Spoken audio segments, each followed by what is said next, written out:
Hello दोस्तों, आप सभी का सिंघाल मैथ्स में स्वागत है। देख रहे हैं बाबू, ये नंबर सिस्टम का आपका अगला टॉपिक है क्वेश्चन बेस्ड ऑन नंबर।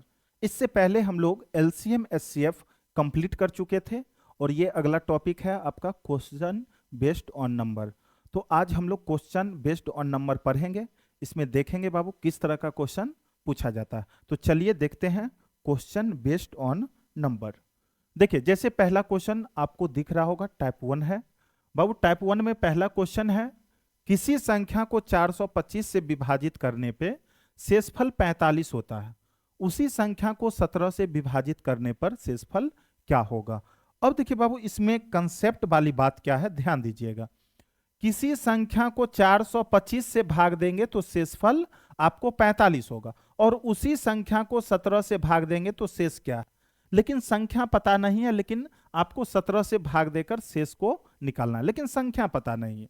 तो कैसे निकालेंगे हम लोग? तो जब संख्या पता नहीं हो और शेषफल आपको निकालना हो हर हाल में, यहां पे तो क्या करते हैं। तो बाबू यहां पे देखना है आपको पहला भाजक। पहला भाजक अगर दूसरा भाजक से पूरा पूरा कटता है, पूरा पूरा भाग लगता है, तो ऐसे कंडीशन में हम शेषफल जो निकालेंगे, कैसे निकालेंगे? तो शेषफल निकालने के लिए क्या करते हैं, शेष में ही भाग देकर, बाबू शेष में ही भाग देकर हम लोग शेष को निकालेंगे। शेष में ही भाग देकर शेष को निकालेंगे। और ये रूल तभी लागू होगा जब पहला भाजक को दूसरा भाजक पूरा पूरा विभाजित करता होगा। यानी भाजक किसको कहते हैं? जिससे भाग लगाया जाता है उसे भाजक हम लोग कहते हैं। ठीक है, यानी 425 पहला भाजक है, क्योंकि 425 से किसी संख्या में भाग लगाया गया था। दूसरा भाजक 17 है, क्योंकि 17 से उसी संख्या में भाग देकर शेष को पूछ रहा है। तो हम लोग शेष में भाग देकर शेष को निकालेंगे। किस कंडीशन में? जब पहला भाजक को दूसरा भाजक पूरा पूरा काटता होगा, यानी विभाजित होता होगा। चलिए हम लोग निकालते हैं। 17 दूना 34, कितना हो गया भाई? 11। शेषफल 11 बच गया, आंसर हो गया आपका 11। तो क्वेश्चन देखने के बाद क्वेश्चन को बाबू पहले समझना है, क्वेश्चन क्या कह रहा है। तो आपको देखिए ना, क्वेश्चन कितना आसान है, लेकिन लैंग्वेज देखते हैं डर जाते हैं। डरना नहीं है, बिल्कुल डरना नहीं है। क्वेश्चन को समझिए, फिर आपको क्वेश्चन बनाने में कोई परेशानी नहीं होगा। अब देखिए, इसी तरह का क्वेश्चन और आगे मिलेगा, कंसेप्ट बिल्कुल क्लियर हो जाएगा आपका। यहां पर भी देखिए, दूसरा क्वेश्चन भी उसी तरह का है। किसी संख्या को 296 से भाग देने पे शेषफल 75 रहता है। क्लियर है? यदि उसी संख्या को 37 से भाग दिया जाए तो शेषफल क्या बचेगा? तो बाबू यहां पर आप देख रहे हैं, यहां भी संख्या हमें पता नहीं है, लेकिन शेषफल निकालना है। तो हम कंडीशन क्या बताए, आप लोग नोट करके लिख लीजिएगा ताकि याद रहेगा। जो शेषफल निकालना हो और संख्या पता नहीं हो, ऐसे कंडीशन में हम लोग शेषफल निकालने के लिए देखते हैं जो पहला भाजक को दूसरा भाजक विभाजित करता है या नहीं। अगर विभाजित करता है तो शेषफल जो दिया रहेगा क्वेश्चन में, शेषफल में ही भाग देकर शेष को निकालेंगे। अगर नहीं विभाजित करेगा तो ऐसे कंडीशन में आंकड़े अधूरे होंगे, यानी आंसर डी आई हो जाएगा। क्लियर है? अब देखिए, तो यहां पे देख रहे हैं जो पहला भाजक 296, ठीक है, और दूसरा भाजक है 37। 37 से भाग लगाना, यानी 37 से 296 पूरा पूरा बाबू विभाजित हो जाता है। कितना बार में? 8 बार में। तो पूरा पूरा विभाजित हो जाता है। तो बोला उसी संख्या में 37 से भाग देने पर शेषफल क्या होगा। संख्या पता नहीं है, तो ऐसे कंडीशन में हम लोग शेष में ही भाग देकर शेष को निकालते हैं। यानी 37 से भागा लगा देंगे, 37 दूना 74 हो जाएगा बाबू। यहां पे आपका शेषफल निकल के आ जाएगा 1, यानी ऑप्शन नंबर ए। क्लियर? तो देख रहे हैं, ये भी बाबू आपको एसएससी सीजीएल का पूछा हुआ क्वेश्चन है, बिल्कुल आसान है। तो यहां पर सिर्फ कंडीशन ध्यान में रखना है। अगर शेषफल निकालना हो और संख्या पता नहीं हो, ऐसे कंडीशन में हम लोग क्या करते हैं, पहला भाजक में देखते हैं अगर दूसरा भाजक से पूरा पूरा भाग लग जाता है, ऐसे कंडीशन में क्या करते हैं, जो शेष में ही भाग देकर शेष को निकालते हैं। चलिए बाबू अगला क्वेश्चन देखेंगे। क्वेश्चन नंबर तीसरा, एक संख्या को जब 899 से विभाजित किया जाता है तो उसका शेषफल 65 प्राप्त होता है। तदनुसार उसी संख्या को 31 से विभाजित किया जाए तो शेषफल क्या होगा। उसी संख्या को 31 से विभाजित किया जाए तो बाबू शेषफल क्या होगा, ये आपसे पूछा गया। बिल्कुल आसान है, कहीं से आपको बाबू कोई दिक्कत नहीं है। चलिए हम लोग निकालते हैं। देखिए तो यहां पर देख रहे हैं 899 बाबू पहला भाजक है और दूसरा भाजक मेरा है कितना, 31 से विभाजित किया जाए, यानी 31 से ये देख रहे हैं जो पूरा पूरा जो है आपको कट रहा है, पूरा पूरा कट रहा है। तो क्या करते हैं हम लोग, शेष कैसे निकालेंगे, तो शेष में ही भाग देकर शेष को निकालेंगे। यानी 65 में बाबू भागा लगा देंगे हम लोग 31 से, 31 दूना 62, आपका बाबू शेष कितना बच जाएगा, 5 में से 3 जाएगा 2, ये कट गया, यानी शेष मेरा हो जाएगा 2। ऑप्शन नंबर डी आपका कंप्लीट आंसर। आपका बाबू कंप्लीट आंसर कौन सा होगा, ऑप्शन नंबर डी, यानी शेषफल कितना आएगा, 2 आएगा। क्लियर है, कितना आसान क्वेश्चन है। चलिए देखते हैं आगे। अगला है क्वेश्चन नंबर 4। देखिए बाबू क्वेश्चन नंबर 4 में क्या कह रहा है। देखिए, किसी संख्या को 119 से भाग दिया जाता है तो 19 शेष बचता है। क्लियर। उसी संख्या को 17 से भाग देंगे तो शेषफल क्या होगा। तो बाबू संख्या देखिए, अभी जो भी पढ़ रहे हैं उसमें संख्या हमें पता नहीं है, लेकिन शेषफल निकालना है। तो क्या करते हैं, जो पहला भाजक देखते हैं, जो दूसरा भाजक से पूरा पूरा अगर विभाजित हो जाता है तो 119 जो है 17 से पूरा पूरा विभाजित हो रहा है। तो ऐसे कंडीशन में बाबू क्या करते हैं हम लोग, शेष जो दिया रहता है तो शेष में ही भागा देकर, यानी यहां पर जो संख्या का जो काम करता है ना, यहां पे बाबू इस कंडीशन में संख्या का जो काम करता है वो शेष ही करता है। शेष को ही यहां पे हम लोग संख्या मान रहे हैं। यानी 19 में 17 से बोला है ना, 17 से भाग दिया जाए उसी संख्या में, तो संख्या के जगह पे हम लोग शेष को रखते हैं हमेशा। 17 एकम 17, बाबू शेषफल कितना हो जाएगा, 2। आंसर हो जाएगा आपका option number C, complete answer. Clear है, कहीं से कोई दिक्कत है क्या। और देख रहे हैं सारा क्वेश्चन आपको यहाँ पे पूछा हुआ नजर आ रहा है।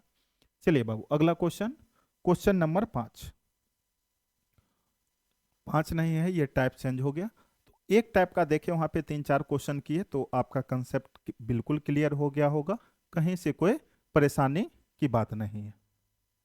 देखिए टाइप दूसरा में किस टाइप का क्वेश्चन है, दो संख्याओं को 17 से भाग देने पर शेषफल क्रमशः 13 तथा 11 प्राप्त होता है। यदि उन दोनों संख्या के योगफल को 17 से भाग दिया जाए तो शेषफल क्या होगा। तो बाबू देखिए, उन दोनों संख्या को अब भाग देना है 17 से, ठीक है, उन दोनों संख्या को भाग देना है 17 से, तो शेषफल क्या होगा। तो यहाँ पर बाबू आप देख रहे हैं जो शेषफल नहीं दिया है, यानी सॉरी शेषफल दिया है, संख्या नहीं पता है। तो इससे पहले भी देख रहे थे, जब संख्या नहीं पता रहता था तो हम लोग क्या करते थे, जो शेषफल दिया रहता था शेषफल को ही संख्या मान के चलते थे। तो यहाँ पर भी वही बात है, 17 से भाग देने पर शेषफल बाबू 13 और 11 है, 13 और 11, और उन दोनों संख्या के योग को 17 से भाग दिया जाए तो शेषफल क्या होगा। तो अब यहाँ पर देख रहे हैं संख्या पता नहीं है तो शेष को ही हम लोग संख्या मान लेते हैं। तो दोनों संख्या का योग यानी 13 11 बाबू 24, अब 24 में ही क्या करेंगे हम लोग, 17 से भागा लगा देंगे, 17 एकम 17, अब शेष बाबू बच जाएगा कितना, 7, यानी आंसर हो जाएगा मेरा option number C, complete answer. बताइए कोई दिक्कत है क्या, बिल्कुल आसान है। चलिए अगला क्वेश्चन देखते हैं। दो संख्या को 7 से भाग देने पर शेषफल क्रमशः 4 तथा 3 प्राप्त होते हैं।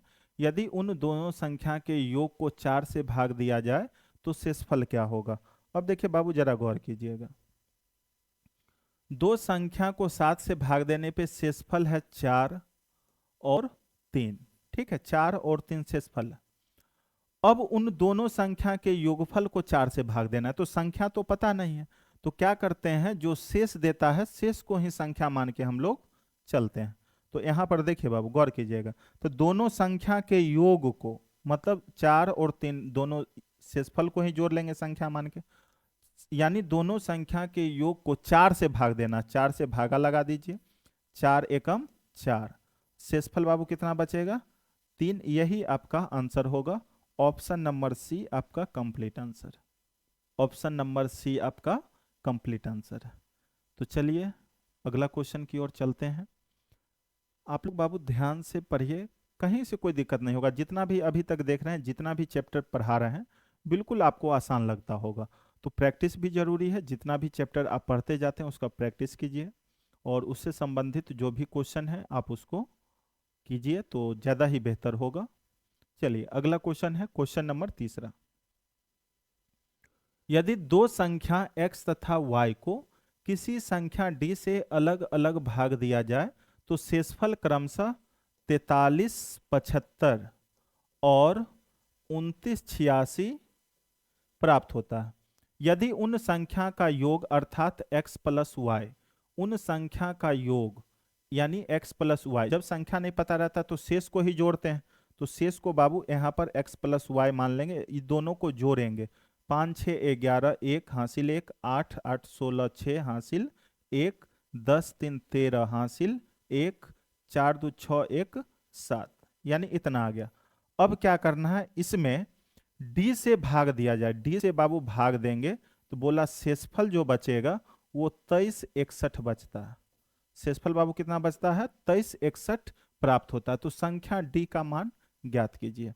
तो बाबू यहाँ पर देखिए इसका मान ज्ञात करना है, तो यहाँ पर इस कंडीशन में हम लोग क्या करेंगे, इस कंडीशन में बाबू क्या करेंगे, जो शेष बचा है, क्लियर है, जो शेष बचा शेष को इसमें भाज्य में से घटा लेना, यानी 73, 61 में से हम लोग जो शेष है 23, 61 इसको बाबू घटा लेंगे। 000 0, 7 में से 2 गया 5, यानी आंसर आपका होगा 5000, कंप्लीट आंसर। क्लियर है। यहाँ पर देखिए शेषफल निकालना रहता तो d का मान दिया रहता तो d से भागा लगाते, भाग लगाते तो शेष निकल जाता, लेकिन शेष यहाँ पे नहीं पूछा था, यहाँ पे भाज्य, ठीक है, यानी यहाँ पर भाज्य है और ये भाजक है, भाजक का मान पूछा था। d का मान पूछ रहा है, डायरेक्ट इसमें से जो शेष मेरा बचता है शेष को घटा लेंगे, डायरेक्ट आपका आंसर आ जाएगा। चलिए अगला क्वेश्चन बाबू, चौथा, ध्यान देना है, बहुत ही आसान क्वेश्चन है। एक संख्या को 4 से भाग देने पे भागफल तथा शेषफल का योग 8 है तथा इसके वर्गों का योग 34 है, वह संख्या ज्ञात करें। देखिए बाबू क्वेश्चन बहुत ही आसान है, थोड़ा सा कॉमन सेंस अपना लगाइएगा तो फिर क्वेश्चन बनाने में आपको कोई परेशानी नहीं होगा।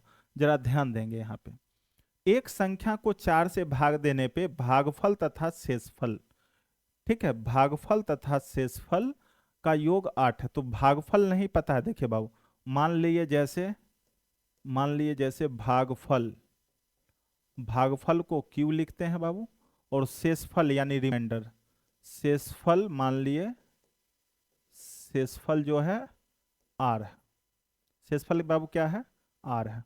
अकॉर्डिंग टू क्वेश्चन, यानी क्वेश्चन के अनुसार देखिए बाबू, क्वेश्चन के अनुसार यहां पर हम लोग देखेंगे, क्वेश्चन के अनुसार बोला है भागफल तथा शेषफल का योग, बाबू गौर कीजिएगा, भागफल तथा शेषफल का योग 8 है, यानी भागफल और शेषफल ये दोनों का योग 8 है, यानी Q प्लस R बराबर 8 दिया, ठीक है। और इसके वर्गों का योग, यानी इसके वर्गों का योग कहने का मतलब Q square plus R square बराबर कितना है बाबू 34 है, कितना है 34 है। तो वह संख्या ज्ञात करे, तब आपसे संख्या पूछ रहा है, तो जरा कॉमन सेंस आप लोग लगाइएगा बाबू, थिंक आउट करते हैं हम लोग, कॉमन सेंस लगाते हैं, क्यू का मान और आर का मान क्या हो सकता है। तो देखिए बाबू 5, 3, 8, 5 का स्क्वायर 25, 3 का स्क्वायर 9, 25, 9, 34, यानी क्यू और आर का मान 5 और 3 हम लोग ले सकते हैं। 5 का स्क्वायर 25 और 3 का स्क्वायर 9, 25 और 9 34 भी पुर जाएगा, 5, 3, 8 भी पुर जाएगा। अब देखिए यहाँ पे आपसे पूछा संख्या क्या होगा। संख्या कहने का मतलब एक संख्या को 4 से भाग दिया जाता है, 4 से भाग दिया जाता है। तो आप लोग बाबू जानते हैं भाज बराबर संख्या यानी भाज। भाज बराबर जो होता है भाजक गुने भागफल अजोर शेष। यही पढ़े हैं आप लोग बचपन में ही। अब देखिए जरा गौर करने वाली बात है यहाँ पे बाबू। देखिए भाज, भाज देखिए जैसे आप लोग भाग में ऐसे होता है, जैसे देखिए थोड़ा सा गौर कीजिएगा। जैसे यहाँ पे मान के चलिए एक्स है, वाई है, जेड है और ये जैसे के है। तो देखिए ये जो है इसको हम लोग बोलते हैं बाबू, इसको हम लोग बोलते हैं भाजक, इसको बोलते हैं भाजक, इसको बोलते हैं भाज। जिसमें भाग लगाया जाता है वो भाज होता है। इसको बाबू बोलते हैं भागफल। और नीचे में जो लास्ट बचता है इसको बाबू बोलते हैं शेष। तो मेरा ये भाज निकालना यानी संख्या निकालना, तो भाज बराबर होता है, भाज बराबर भाजक गुने भागफल जोड़ शेष। तो भाज निकालना है यानी बाबू आपको संख्या निकालना है। क्लियर है? तो भाजक, भाजक यानी जिससे भाग लगाया जाता है, तो 4 से भाग लगाया जाता है तो भाजक हो गया 4, गुने भागफल। भागफल बाबू कितना है देख लीजिए यहाँ पे, भागफल, भागफल ये होता है भागफल बाबू क्यू है यानी 5, अब प्लस शेष, शेष बाबू कितना है 3। यानी संख्या मेरा हो जाएगा 4 पचे 20 और 3 23। संख्या हो जाएगा बाबू 4 पचे 20 3 23। ऑप्शन नंबर ए आपका कंप्लीट आंसर। क्लियर है? नोट करिए आप लोग, वीडियो को रोक कर भी आप लोग नोट कर सकते हैं, कोई दिक्कत नहीं।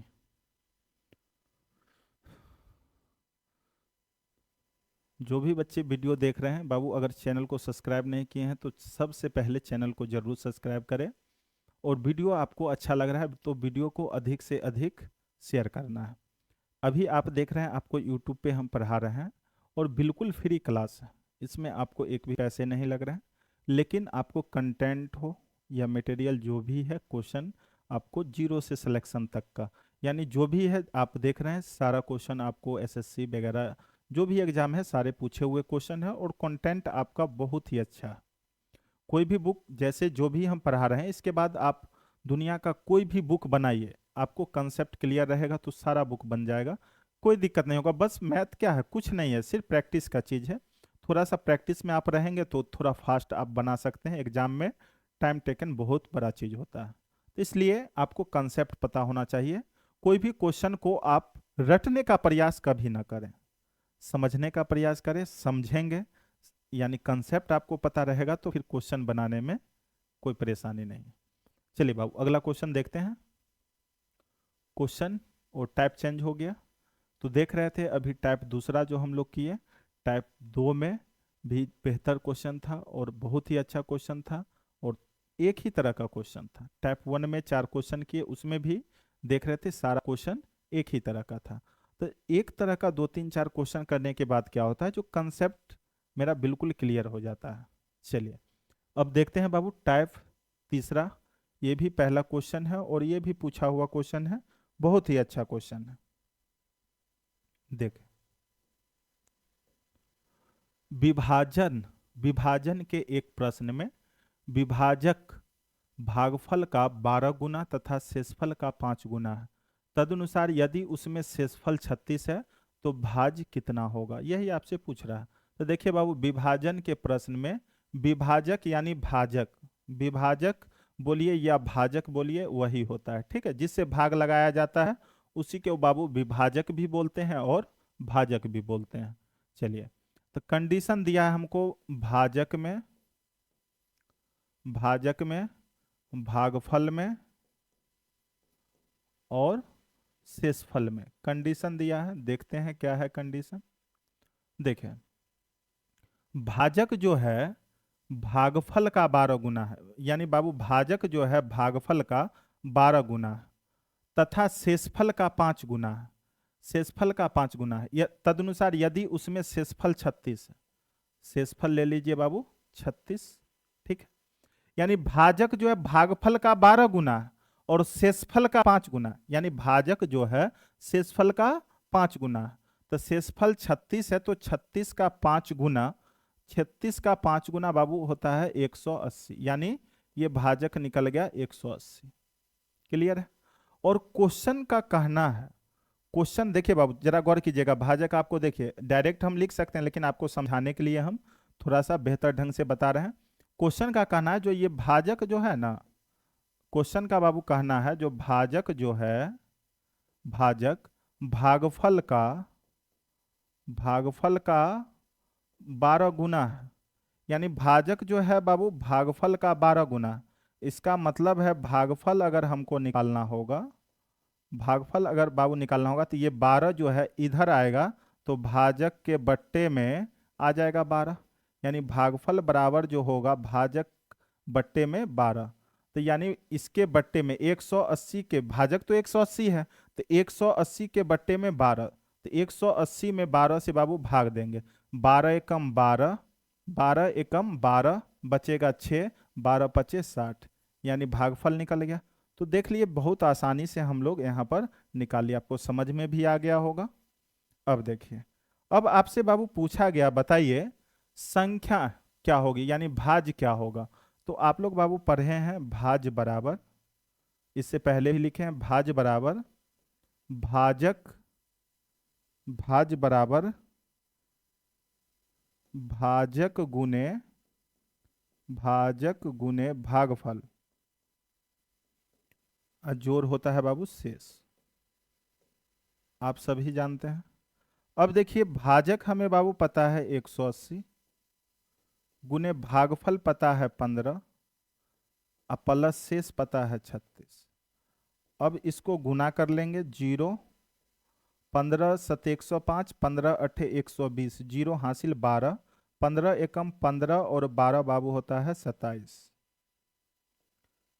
और प्लस में 36, यानी मेरा भाज्य जो निकल जाएगा वो 2736। आंसर आपका होगा बाबू ऑप्शन नंबर सी 2736। तो देखिए ये टाइप चेंज हो गया था, लेकिन क्वेश्चन में बाबू कोई जान नहीं था। जैसा क्वेश्चन बोलता है ना, अकॉर्डिंग टू क्वेश्चन, यानी क्वेश्चन के अनुसार हम लोग चलेंगे, फिर कोई परेशानी नहीं है। क्वेश्चन में बोला था भाजक भागफल और शेषफल में रिलेशन दिया था, जो भाजक जो है भागफल का, भाजक जो है बाबू भागफल का 12 गुना है, और भाजक जो है शेषफल का 36 गुना है। तो क्वेश्चन में शेष दे दिया, तो शेषफल का भाजक जो है 5 गुना है, तो 36 का 5 गुना 180 निकल गया। अब देखिए भाजक जो है भागफल का 12 गुना है, यानी भागफल जितना होगा उसमें 12 से गुना करेंगे, भागफल जितना होगा 12 से गुना करेंगे तो मेरा भाजक आएगा। इसका मतलब 12 इधर आएगा, तो इसका मतलब भाजक में 12 से भागा अगर करते हैं तो भागफल आ जाएगा। तो 180 में 12 से भागा कर दिए तो 15 आ गया। तो अब जब तीनों पता है तो भाज्य बराबर होता है भाजक गुने भागफल अजोड़ शेष, तो कर दिए आंसर आ गया। कहीं से कोई डाउट है? क्लियर है? चलिए, आप लोग वैसे भी बहुत समझदार हैं। देखिए दूसरा क्वेश्चन है बाबू, उसी तरह का क्वेश्चन है, तो क्वेश्चन को एक बार आप लोग देखिए ध्यान से जरा। भाग देने के एक प्रश्न में भाजक भागफल का 10 गुना है और शेषफल का 5 गुना। देखिए बाबू फिर से वही क्वेश्चन, फिर से भाजक है, ये फ का है लिखा जा रहा है बार बार, भाजक भागफल और बाबू शेषफल, इसी में कंडीशन दिया है। आपको शेष पता है बाबू 46, शेष कितना है बाबू 46। क्वेश्चन में बोला है भाजक भागफल का 10 गुना और शेषफल का 5 गुना, तो 46 का 5 गुना कर लेंगे, 5 छक 30, 0 हासिल 3, 5 चौक 20, 3 23, 230। देखिए ये भाजक जो है बाबू भागफल का 10 गुना है, भागफल का 10 गुना है, तो भागफल निकालना है तो 10 से इसमें भाग लगा देंगे तो ये 23 आ जाएगा। जैसा कि इससे पीछे देखे थे भागफल का 12 गुना था, भाजक जो था भागफल का 12 गुना था, तो भाजक में 12 से भाग दिए थे तो भागफल आ गया। तो भाजक जो है भागफल का 10 गुना है, तो 10 से भाजक में भाग लगा देंगे तो भागफल निकल जाएगा। क्लियर है। अब देखिए आपसे पूछा भाज्य ज्ञात कीजिए, तो बाबू फिर से वही कंडीशन है, भाज्य बराबर भाजक गुने भागफल अजोर शेषफल। लेकिन बाबू आपको एग्जाम में जो है ये कहानी को लिखना नहीं है। भाज्य बराबर जानते हैं भागफल गुने, यानी भाजक गुने भागफल जो शेष, ये दोनों को डायरेक्ट गुना करके प्लस कर देना। क्लियर है। अब देखिए 230 गुने 23 अब प्लस में बाबू 46। अब देखिए यहाँ पे 23 और 23 को गुना, 23 का स्क्वायर बाबू 529 होता है, और एक जीरो है तो एक जीरो डाल देंगे, उसमें 46 जोड़ देना है। क्लियर है। 6 हो जाएगा, 9 4 13 का 3 हासिल, 1 2 1 3 और 5, यानी आंसर बाबू आपका होगा 53 36। ऑप्शन नंबर ए आपका कंप्लीट आंसर है, 53 36। देख रहे हैं बाबू, ये भी क्वेश्चन आपका एग्जाम का पूछा हुआ क्वेश्चन है, बहुत ही आसान है, कहीं से आपको यहाँ पे समस्या नजर नहीं आएगा। बस कंसेप्ट को ध्यान रखना है, जो भी बता रहे हैं ये छोटा छोटा बात, जैसे भाज्य बराबर भाजक गुने भागफल जोड़ शेष, जैसे ये सब अगर आपको पता नहीं रहेगा तो फिर पढ़ना बेकार है, क्योंकि ये 7 8 यही सब में हम लोग पढ़े थे। चलिए अगला क्वेश्चन, क्वेश्चन नंबर तीसरा। विभाजन के प्रश्न में भाजक भागफल का 4 गुना है और शेषफल का 2 गुना है। यदि ए और बी क्रमशः भाजक और भाज्य हैं तो कंडीशन दिया, जो इसमें से कौन सा कंडीशन होगा बताइए। तो बाबू देखिए हम लोग पहले लिखते हैं, सबसे पहले तो हम लिखने का काम करते हैं, आप लोग को भी पता है भाजक है। अरे भाई ये फ मेरा पीछा नहीं छोड़ रहा है उस टाइम से। भाजक भागफल और बाबू शेषफल। क्लियर है। देखिए यहाँ पे दे दिया है, क्या दे दिया देखिए, ए और बी क्रमशः भाजक और भाज्य है, यानी ए हुआ भाजक बी हुआ बाबू भाज, ए हुआ भाजक, भाजक के जगह पे ए लिख देंगे। ठीक है। अब कंडीशन पढ़ लेते हैं। प्रश्न में भाजक जो है, यानी भाजक जो है भागफल का 4 गुना है, तो यानी इससे पहले देख रहे थे भाजक जो है भागफल का 10 गुना था, तो भाजक में 10 से भाग दिए थे तो भागफल निकल गया था। उसी तरह से भाजक जो है भागफल का 4 गुना है, तो बाबू 4 से भाजक में भाग देंगे तो भागफल निकल जाएगा, यानी ए में 4 से भाग देंगे, ए बट्टे 4। अब देखिए यहाँ पे शेषफल का 2 गुना है, यानी भाजक जो है शेषफल का 2 गुना है, तब भाजक में 2 से भाग देंगे तो शेष निकल जाएगा, 2 से ए में 2 से भाग दीजिए तो ए बट्टे 2। यहाँ तक बाबू कंप्लीट है। तो आप लोग जानते हैं जैसा कि भाज्य बराबर मेरा होता है बाबू, भाज्य बराबर भाजक गुने भागफल और जोड़ शेष, यही होता है। अब देखिए भाज्य दिया है क्या बाबू, भाज्य दे दिया है, भाज्य जो है बी है, तो लिखेंगे बी बराबर भाजक बाबू ए है तो ए गुने भागफल बाबू ए बट्टे 4, तो ए बट्टे 4, ए बट्टे 4 और प्लस शेष के जगह पे ए बट्टे 2 लिखेंगे। अब देखिए बाबू बी बराबर, यहाँ पर गौर कीजिएगा, ए स्क्वायर बट्टे 4 और ए बट्टे 2 है, ए स्क्वायर बट्टे 4, ठीक है। तो यहाँ पर होगा ए स्क्वायर बट्टे में 4 बट्टे में 2 है, तो एलसीएम बाबू हो जाएगा कितना, एलसीएम हो जाएगा नीचे में 4 और 2 का कितना होगा, 4 होगा, तो ये हो जाएगा ए स्क्वायर प्लस 2 दूना 4 तो 2a हो जाएगा ये। क्लियर है। अब देखिए 4 को इधर कर लेंगे, क्रॉस गुना 4 को इधर कर लेंगे और b को इधर कर लेंगे, ए स्क्वायर प्लस 2a बट्टा में b, यही आपका आंसर हो गया। देख लीजिए कौन सा है भाई, कौन सा, ए स्क्वायर 2a, ये आंसर हो गया। देखिए आंसर मिला ना है, कोई बात नहीं है बाबू, आंसर मिला लेते हैं। देखिए ए दोनों में है तो एक ए कॉमन ले लीजिए, तो बचेगा ए प्लस 2 बट्टे में कितना बी। अब तो ठीक है भाई, अब ए इंटू ए प्लस 2 यहाँ पर गुना कर लेंगे तो यही आएगा। लेकिन बहुत सारे बच्चे को नज़र आ रहा होगा जो ये तो ऑप्शन में दिख नहीं रहा, इसीलिए हम यहाँ पर मिला दिए बराबर में 4। क्लियर है?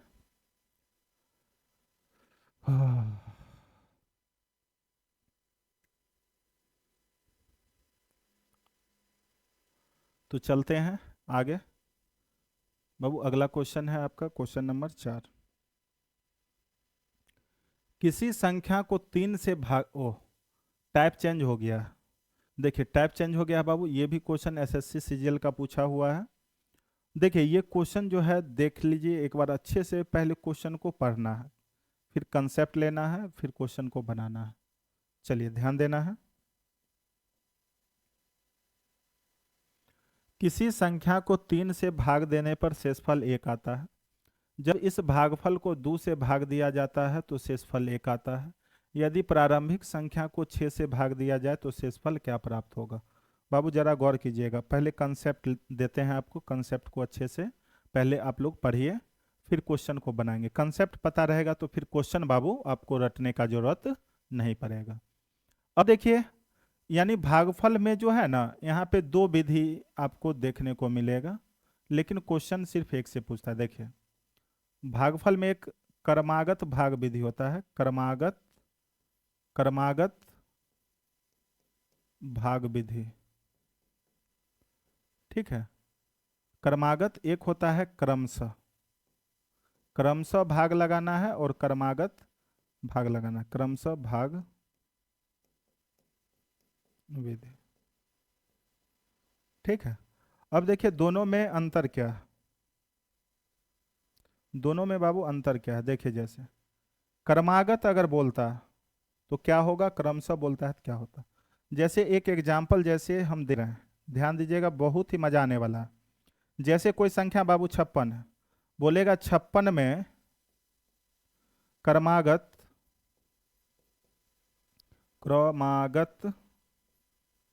2, 3, 5 से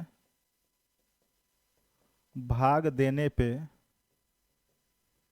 शेष क्या होगा, शेष ज्ञात करें, ठीक है। क्रमागत बता रहे हैं अभी बाबू, क्रमागत, क्रमागत का मतलब क्या होता है।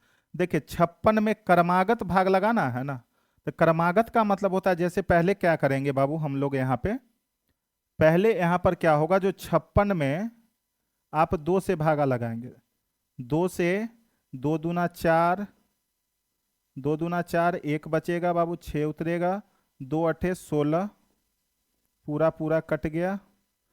अब जो है, अब क्या है, ये जो भागफल आया ना 28, अब 28 में 3 से भागा लगाना पड़ेगा, 3 नमा 27, 8 में से 7 गया तो 1 कट गया। अब जो भागफल आया बाबू, भागफल में अब 5 से भागा लगाएंगे, 5 एकम 5, 9 में से 5 जाएगा तो 4। यानी अब यहां पर क्या हुआ, जो 56 में क्रमागत 2, 3, 5 से भाग देने पे शेषफल ज्ञात कीजिए, तो शेषफल जो होगा, अब देखिए इसमें 0 बचा तो शेषफल जो होगा 0 होगा, 1 होगा और 4 होगा। ये हुआ क्रमागत भाग विधि।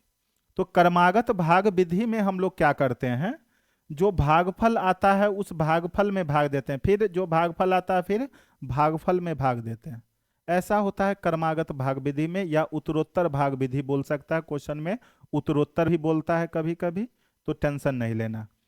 अब देखिए ये क्रमशः, बाबू क्रमशः क्या होता है, क्रमशः जब रहता ना तो यही क्वेश्चन है, लेकिन अगर क्रमागत के जगह पे क्रमशः होता तो 56 में आप लोग पहले 2 से लगाते बाबू, 28 बार में 56 पूरा पूरा कट गया, फिर 56 में ही 3 से लगाते, 3 से, ठीक है, फिर 56 में ही आप 5 से लगाते। लेकिन इस पे क्वेश्चन जो है नहीं पूछता है, न पूछता है, ठीक है, न पूछेगा कभी और न पूछा है। जब भी पूछेगा तो क्रमागत भाग विधि पे क्वेश्चन पूछता है, उत्तरोत्तर या क्रमागत। क्लियर है? उत्तरोत्तर बोलिए या क्रमागत भाग विधि बोलिए। तो आपको इससे क्वेश्चन नहीं पूछता। हम इसलिए बता दिए जो कर्मागत और क्रमशः में अंतर क्या है, सिर्फ इसलिए हम बता दिए क्रमशः भी।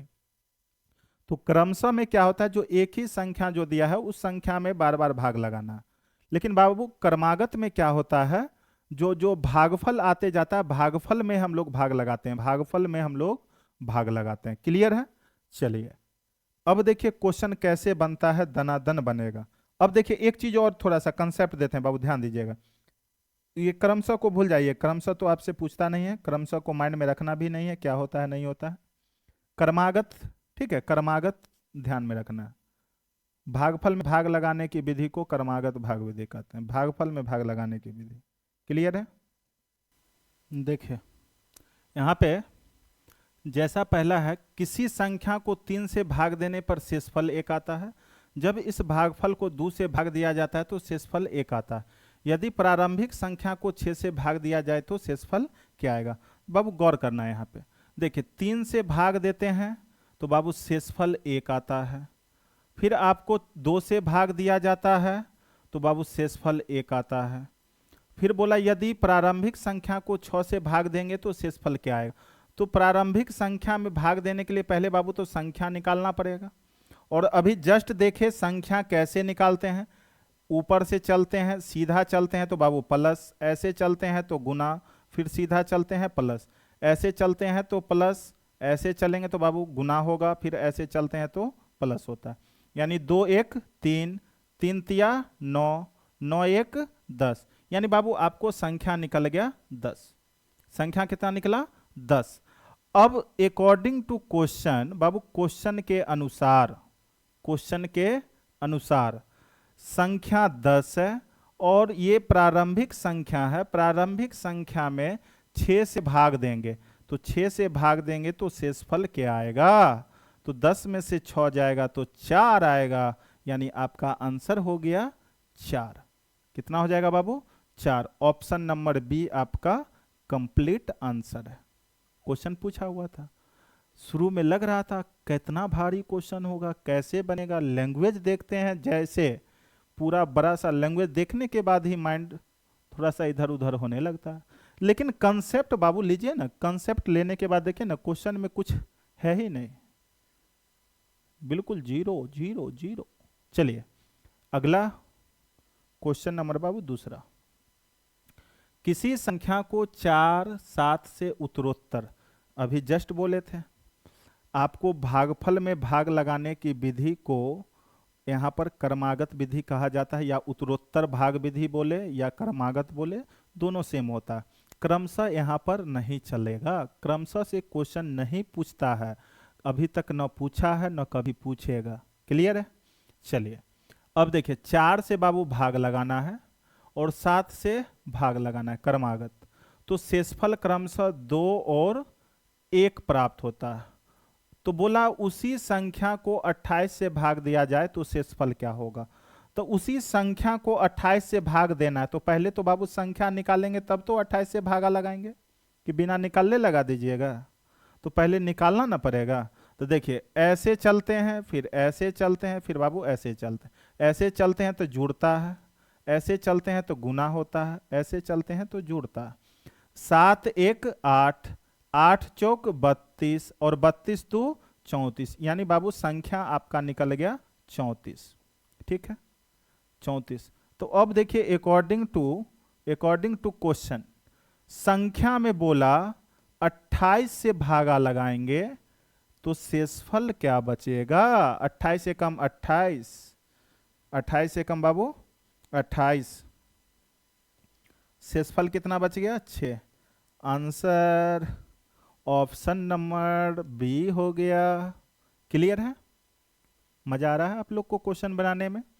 कैसा लग रहा है वीडियो? आपको समझ में आ रहा है, नहीं आ रहा है, कुछ भी है, लेकिन वीडियो देख रहे हैं तो आप लोग जरूर कमेंट करके बताएंगे कैसा है वीडियो। और बाबू अगर चैनल को सब्सक्राइब नहीं किया तो बार बार बोल रहे हैं, चैनल को सब्सक्राइब जरूर कीजिए और वीडियो को अधिक से अधिक शेयर कीजिए। यहाँ पे कोई पैसा नहीं लग रहा है, बिल्कुल फाउंडेशन में जैसे आप ऑफलाइन में कहीं पे पढ़ते हैं और पढ़िएगा, या कहीं कोई क्लास कर रहे हैं, बिल्कुल ऑफलाइन के तरह, बिल्कुल आपको बेसिक से एकदम जीरो से आपको पूरा selection level, SSC CGL level तक का जितना भी क्वेश्चन आप देखिएगा, सारे क्वेश्चन आपको हम करा देंगे यहाँ पे। और बिल्कुल जीरो से, आपको ऐसा नहीं है जो मतलब कहीं कहीं से हम पढ़ाएंगे, बिल्कुल। देख रहे हैं अभी नंबर सिस्टम जब स्टार्ट किए तो बाबू बिल्कुल नंबर सिस्टम चल रहा है, और बिल्कुल टॉपिक वाइज, एक भी टॉपिक आपको हम इसमें गैप नहीं कर रहे हैं, यानी स्किप नहीं कर रहे हैं। टोटल का टोटल टॉपिक पढ़ाएंगे, अर्थमेटिक का भी, फिर एडवांस का भी, ए टू जेड बिल्कुल फाउंडेशन की तरफ, बिल्कुल फ्री में यूट्यूब पे, समझे। अब देखिए यहाँ पे, अब अगला क्वेश्चन देखेंगे बाबू। अगला क्वेश्चन आपका क्या है, क्वेश्चन नंबर 3। यदि किसी संख्या में लगातार क्रमशः 11 व 3 से भाग देने पर शेषफल 7 और 1 बचता है, तो उसी संख्या को 33 से भाग देंगे तो बाबू शेषफल क्या बचेगा। अब देखिए बाबू जरा गौर कीजिएगा, 11 व 3 से भाग देने पर शेषफल बचता है 7 और 1। तो संख्या पहले निकालेंगे तभी ना 33 से भाग लगाइएगा, कि बिना निकालने लगा दीजिएगा आप लोग। देखिए बाबू, पहले ऐसे, फिर ऐसे, फिर ऐसे, ऐसे आते हैं, ऊपर से स्टार्ट करते हैं बाबू, ऐसे आते हैं तो जुड़ता है, ऐसे जाते हैं गुना करते हुए, फिर नीचे आते हैं जोड़ते हुए। 3 1 4, 4 गुने 11 44, 44 और 7 बाबू 51, यानी संख्या निकल गया 51। क्वेश्चन का कहना है संख्या में मतलब 51 में भागा लगाइए 33 से, तो शेषफल कितने बचेगा बताइए। 33 से कम 33। अब देखिए बाबू यहाँ पर 11 में से 3 जाएगा 8, 4 में से 3 जाएगा 1, यानी शेषफल 18। ऑप्शन नंबर डी आपका कंप्लीट आंसर। कोई दिक्कत है? बिल्कुल आसान लग रहा होगा। अब देखिए हो गया, यानी टाइप 4 में अभी हम लोग क्वेश्चन नंबर 3 तक किए हैं, इसमें अभी इतना ही है। और नेक्स्ट क्लास में हम लोग टाइप 4 का आगे क्वेश्चन होगा या टाइप 5 होगा। टाइप 4 में अगर क्वेश्चन होगा तो क्वेश्चन को करेंगे, और टाइप 4 में बाबू जो भी होगा इसी तरह का क्वेश्चन होगा। फिर टाइप 5 करेंगे, इसमें थोड़ा सा टाइप ज़्यादा है, 11-12 टाइप है, तो हम लोग बिल्कुल आराम से करेंगे, कोई धरफड़ी की बात नहीं है। बिल्कुल जीरो से पढ़ा रहे हैं आप लोग, बिल्कुल जीरो से पढ़ रहे हैं, तो आराम से पढ़िए, सिलेबस बहुत कम समय में आपको ख़त्म कर देंगे। और रीजनिंग का वीडियो आपको एक डाले थे इंट्रोडक्शन क्लास, तो उसमें आप देख रहे होंगे रीजनिंग भी 85 क्लास में, 85 क्लास कहने का मतलब 3 महीना, 3 महीना में आपका रीजनिंग पूरा कंप्लीट हो जाएगा। तो इसलिए आप लोग बाबू ध्यान से पढ़िए। समय जो है आपका देखते हैं तैयारी करते करते 3 साल 4 साल 5 साल बिता लेते हैं, लेकिन सब्जेक्ट आपका क्लियर नहीं होता कोई भी, क्योंकि आप ढंग से पढ़ते नहीं। तो इसलिए अभी जैसे हम रीजनिंग ही पढ़ाएंगे, तो 85 क्लास का आपको टारगेट दिए हैं, 85 क्लास में पूरा रीजनिंग 42 43 44 चैप्टर जो भी है, टोटल का टोटल चैप्टर हम कवर कर रहे हैं। तो आप 85 क्लास आराम से देखिए, और रीजनिंग में एक भी क्वेश्चन आपसे नहीं छूटेगा, एकदम 100% गारंटी बता रहे हैं। सिर्फ जितना हम बता देंगे उससे ज़्यादा एग्जाम में भी नहीं आएगा, इसका भी गारंटी है। और उसी तरह से मैथ पढ़ा रहे हैं, तो जितना भी टॉपिक पढ़ा रहे हैं आप टॉपिक को अच्छे से पढ़िए, और जो भी मार्केट का बुक है, प्रैक्टिस सेट है, जैसे हम जो भी टॉपिक पढ़ा दिए उससे संबंधित जो भी क्वेश्चन है आप खोज के देखिए ना, एक भी क्वेश्चन ऐसा नहीं मिलेगा जो आपसे नहीं बनेगा। तो इसलिए आप लोग जितना पढ़ाते हैं तो उसको अच्छे से पढ़िए, नहीं तो आप लोग सोच रहे हैं जो यूट्यूब पे देख रहे हैं वीडियो, भगा भाग के देख लिए, मन हुआ देखे मन हुआ नहीं देखे, कौन सा पैसा लग रहा है। तो बाबू आप कभी नहीं पढ़ पाइएगा, आप पैसा दे के भी तब नहीं क्लास कर पाइएगा। तो इसलिए जो भी मिल रहा है आप अच्छे से पढ़िए, और एकदम 100% बता रहे हैं आपको, जो भी कंटेंट है बेहतर ढंग का कंटेंट आपको मिलेगा यहाँ पे, और सारे के सारे क्वेश्चन आपसे बनेंगे। आपको जो भी चैप्टर, जैसे देखिए अभी नंबर सिस्टम चल रहा है ना, उसके बाद अर्थमेटिक भी चलेगा, फिर अर्थमेटिक में जैसे रेशियो है, एलिगेशन है, एवरेज है, उसके बाद आपको बाबू परसेंटेज है, टाइम एंड वर्क है, टाइम एंड डिस्टेंस है, एसआई है, सीआई है, जितना भी है जो भी टॉपिक पढ़ाएंगे, अगर आपको पढ़ा दिए परसेंटेज, तो आप जो भी एग्जाम की तैयारी कर रहे हैं उसमें परसेंटेज का क्वेश्चन खाली खोल के देखिएगा, एक भी क्वेश्चन अगर जितना बताएंगे उससे बाहर हो जाएगा तो फिर आप कमेंट करिएगा, वहाँ पे बिल्कुल फ्री है कमेंट करने के लिए। तो हम जितना बोल रहे हैं सिर्फ उतना ही होने वाला है। तो इसलिए आप लोग पढ़िए बाबू। फिर मिलते हैं आपको अगले क्लास में।